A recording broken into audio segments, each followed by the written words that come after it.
Okay, I want to talk a little bit more about entropy. You've seen some introductory videos, the Sandcastle video, and the Hour of Time, and a basic introduction. I want to get into a little bit more depth with it for you here today, fill in some gaps. But don't think you're going to have to do the calculations that I'm going to show you. I just want to give you a fuller understanding. This is the equation for entropy. Entropy is S, and entropy is equal to K, which is a constant, called the Boltzmann constant, times the logarithm of capital W.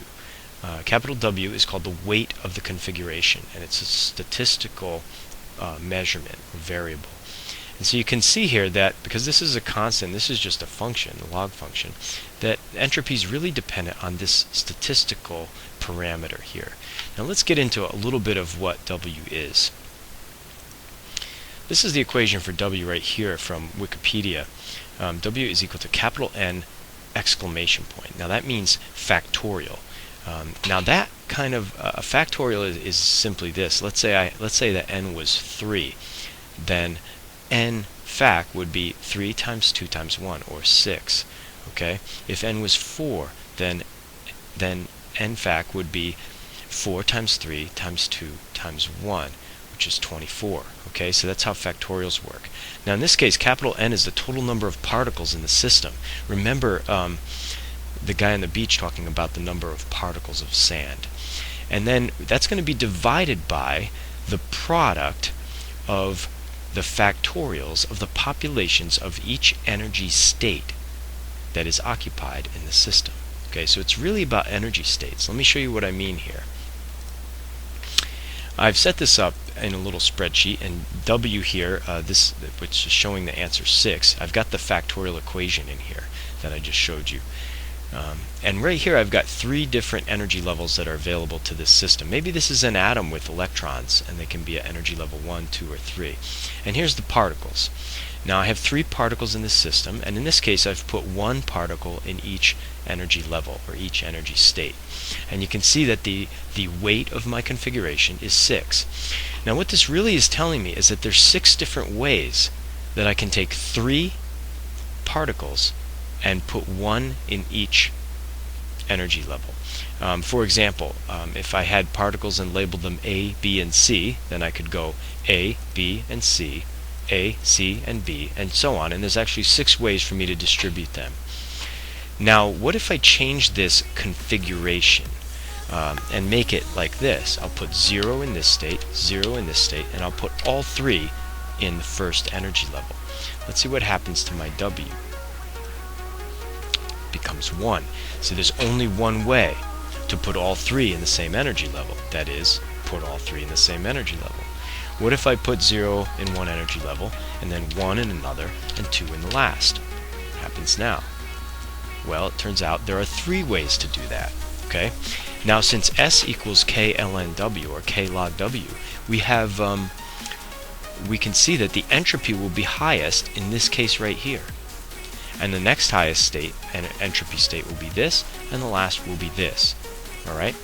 Now, the second law of thermodynamics would say that left to itself, and all other things being equal, a system like this would tend to evolve from this state to this state, and finally to this state, to maximize its entropy.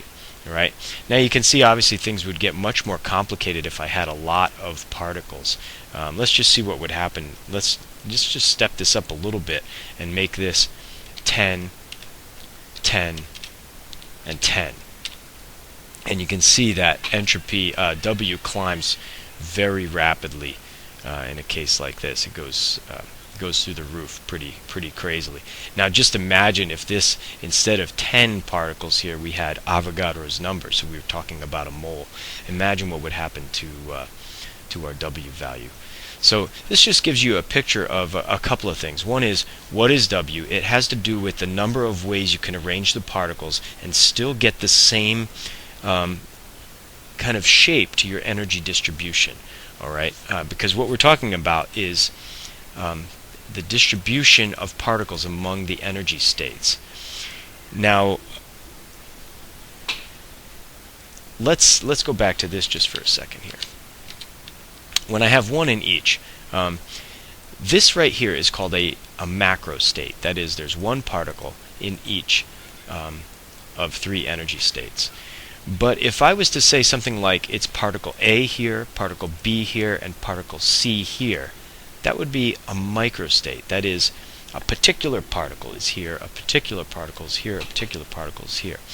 It would be a different microstate if it was B, C, A, or something like that. But there's 6 different microstates that would make the same macrostate 1, 1, 1. Okay? So this is really what we're getting at. It's just kind of another layer down from the sandcastle. It's not really just about spatial distributions of particles. It's about their distribution among energy states. Okay, and the more kind of spread out the particles are through a broad range of energy states, the more we see a higher entropy. All right, if all the particles are in the same energy state, then that's a very low entropy system. Okay, now let's look at a real system and what it might look like. This is a little applet that allows me to make a whole bunch of particles as long as I make them a square. Alright, so I've got 144 particles in this case. Now in this picture here, in this little graph, what I've got on my y-axis is I have the energy. Okay, the energy of the particle. This is corresponding to my energy states on my little spreadsheet. Alright, and then going to the right here, this is, oh I'm sorry, I just misspoke there.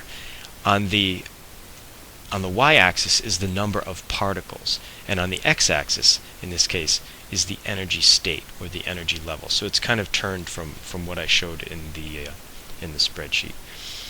But let's watch what happens. So if we start out with all of the particles, 100%, that's the red bar here, 100% are in this kind of intermediate energy state, this medium level energy state. And what happens if I click run here? They're just going to start to bounce around. Now what they're going to do is they'll be colliding with each other. And when they collide, they will exchange energy. So they all start holding the same amount of energy. And then as they collide, they're going to be exchanging energy randomly among each other. Some are going to lose energy in each collision. Some might gain it. In the next collision, they might lose and gain, and so on. Now, as you can see, as you might expect, what happens is the energy becomes randomly distributed among the particles, or the particles become randomly distributed among the various energy states. And it's very interesting that you can predict the shape of this distribution. You can see it almost has a bell curve sort of shape. And the blue line is what's called the Boltzmann distribution. That is the predicted distribution of particles among the energy states in the system. All right, and over time, the system moves toward that. Let's start it again. Let's watch it.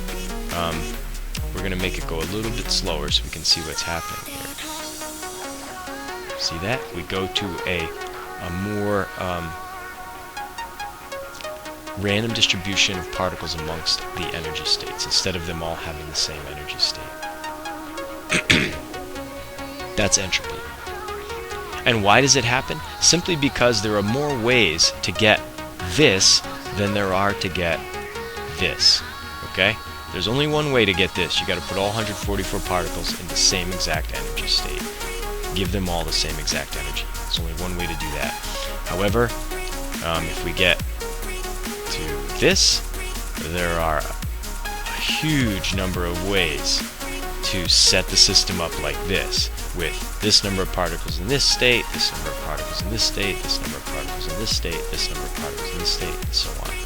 Now from a qualitative standpoint, you can kind of see the difference. Watch this. Highly ordered system, right? Now watch what happens to the orderliness of the system as I click run. It breaks down, and this is a much more disordered system. So you can look at it spatially too. How many ways can I arrange these particles and still have a picture that basically looks like this? Okay. Now, in contrast, how many ways can I arrange them and have a picture that looks like this, right? Now, let's see what happens as we increase the number of particles. Or as we decrease it. Let's decrease it and see what happens.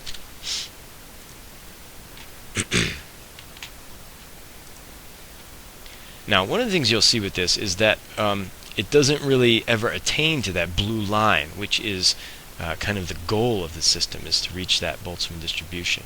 It doesn't really get there because there's a large number of particles in it. It kind of approximates it, but it doesn't really get there. But if I have a lot of them,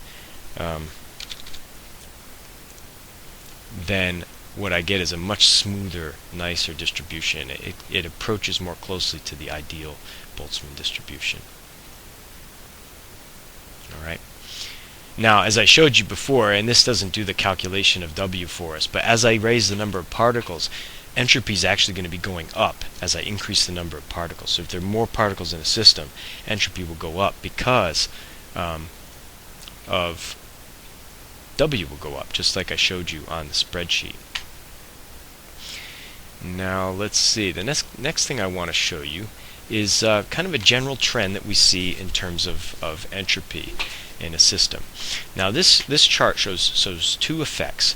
As we raise the temperature of a system, the entropy in general goes up. And the reason is that we're putting more energy in it.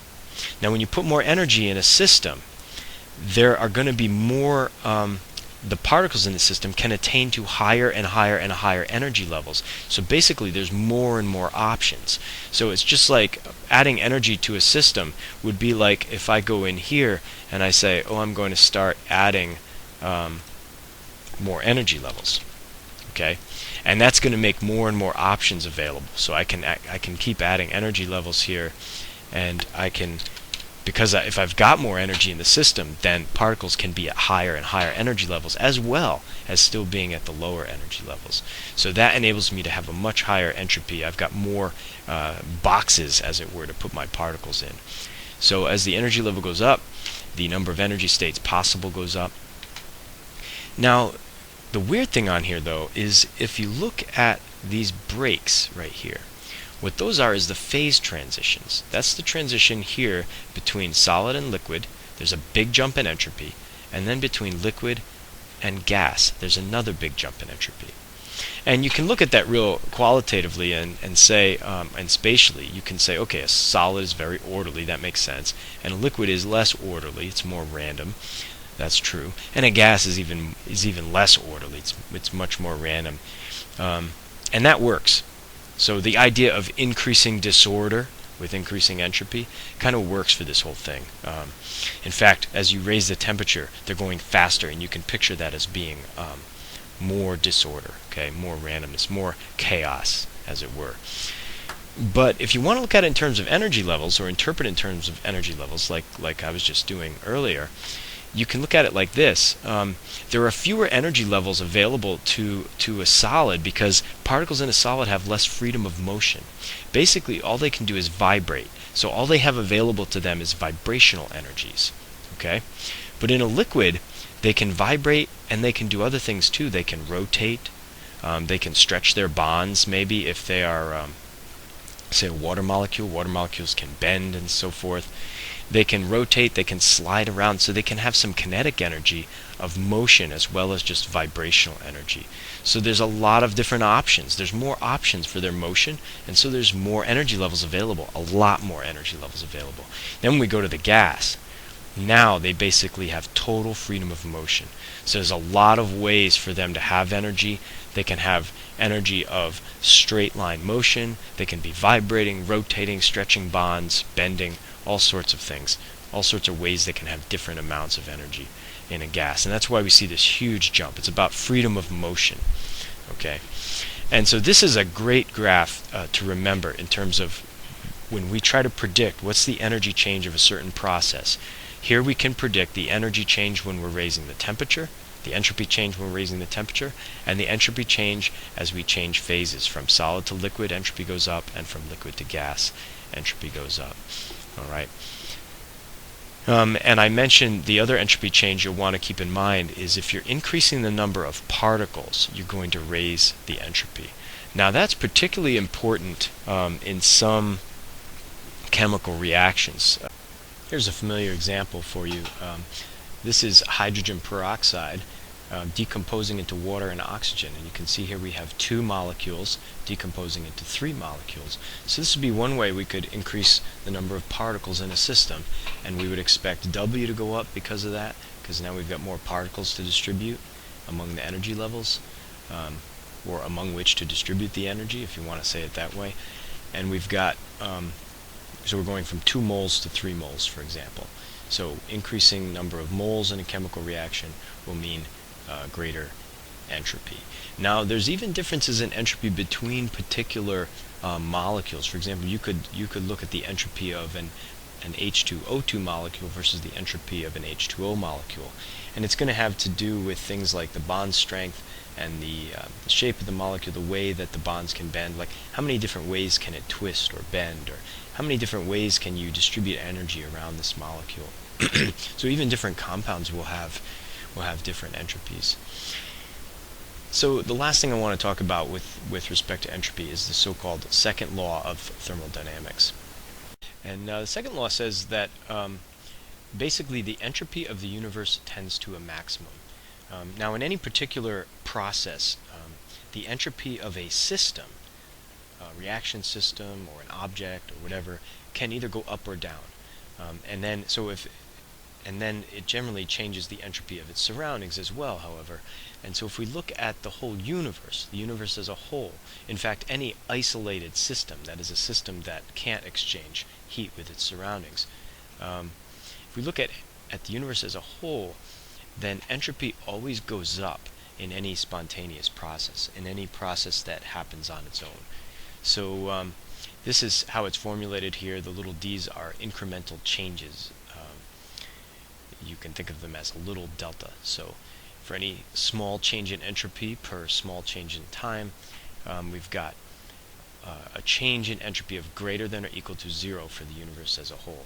Now the implications of this are that the entropy of the universe is always increasing and will continue to increase until it reaches some maximum, presumably. Now what that means is kind of like, I mean, that may be a little disconcerting to you, because you may be thinking about entropy as disorder and randomness, and you may think that the universe is becoming more and more random. Well, in general, you would be right. If you think about the universe right now, there's a fair amount of randomness to it, but there's also a lot of order, spiral galaxies and so forth, and there's a lot of concentrated energy. We're nowhere near the so-called heat death of the universe, the maximum entropy, when the entropy is distributed with the greatest weight of configuration. Now, when it does reach that point, the so-called heat death of the universe, it'll be basically just a vast thin soup of matter and energy, kind of nondescript, with nothing interesting happening anymore, and of course no life long before that. In terms of the heat death of the universe, is the Wikipedia article. Basically, you've got about 10 to the 100th years to reach that stage.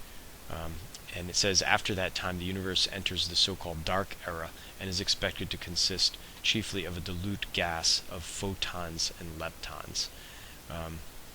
And basically you're going to have very little happening after that. Now maybe you're worried about that. I don't know. Maybe it worries you that that's going to happen in this period of time. Of course, maybe something will change before then. If Ray Kurzweil is right, then artificial intelligence will take over and become more and more intelligent, and someday maybe be able to stop this process. If you're a religious person, you might think that God will stop this process and initiate some change before that time. But in any case, this is what the second law is pointing to, is this kind of maximum entropy of the system. And that is